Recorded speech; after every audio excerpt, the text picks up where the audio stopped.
To Sweety money talks. నన్ను కాస్త ఖాళీగా వదులుతారా? ఏమైంది? నాకు న్యూ ఇయర్ ఒక్కరోజే సెలవు, అది ఇప్పుడే కంప్లీట్ అవుతుంది. ట్యూషన్ కి మళ్ళీ చేర్చావెందుకు? ఇదేనా నువ్వు నాకు చెప్పాలనుకుంది? నేను నీ మీద శ్రద్ధ చూపిస్తున్నాను అంతే కదా. నా మీద ఎక్కువ శ్రద్ధ పడతావని నువ్వు చెప్పావు కదా. నా మీద శ్రద్ధ పెట్టడం అంటే నచ్చిన ఫుడ్స్, డ్రింక్స్ కొని పెట్టడం, అంతేగాని ట్యూషన్ లో జాయిన్ చేయడం కాదు. మీలాంటి స్ట్రిక్ట్ పేరెంట్స్ ని నేను ఎక్కడా చూడలేదు. నేను ఇయర్ అంతా స్కూల్ కు వెళ్తూనే ఉన్నాను, ఒక్కరోజు కూడా బ్రేక్ తీసుకోలేదు. ఇంకా ట్యూషన్ కి కూడా పంపిస్తున్నావా? డాడీకి అయితే పని చేస్తూనే చక్కగా రెస్ట్ తీసుకునే టైం కూడా ఉంటుంది. రెస్ట్ తీసుకోవద్దని నేనేం చెప్పలేదు కదా.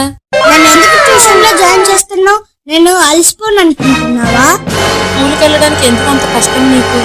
నీకు చెప్పడం తేలికే, కానీ నేను బాగా అలసిపోతున్నాను. 7కి లెగిసి సాయంత్రం 5కి నేను స్కూల్ నుంచి తిరిగి వస్తున్నాను. ఆ తర్వాత హోంవర్క్ చేయాలి. నేను అలసిపోతున్నా. వీకెండ్ హాలిడేనే కదా, అప్పుడు రెస్ట్ తీసుకోవచ్చుగా. వీకెండ్ హాలిడేస్ ఇచ్చి మంచి పని చేశా. ఆ వీకెండ్ హాలిడేస్ లో కూడా ఏం చేయమన్నావు నువ్వు? నేనేం చేయమన్నాను? హోంవర్క్ చేయమన్నావు. ఏదన్నా తప్పులుంటే తిడుతున్నావు.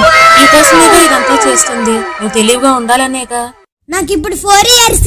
నా మీద ఇంత ప్రెషర్ ఎందుకు పెడుతున్నావు? సరే సరే, ఇంకోసారి రాయమనండి. అయితే ఇప్పుడు ఏం చేయాలో తెలుసా? ట్యూషన్ ఫీజ్ వెనక్కి తీసుకో. ఈ డబ్బులు న్యూ ఇయర్ థింగ్స్ కొనడానికి ఉపయోగించు. సరే సరే, అర్థమైంది.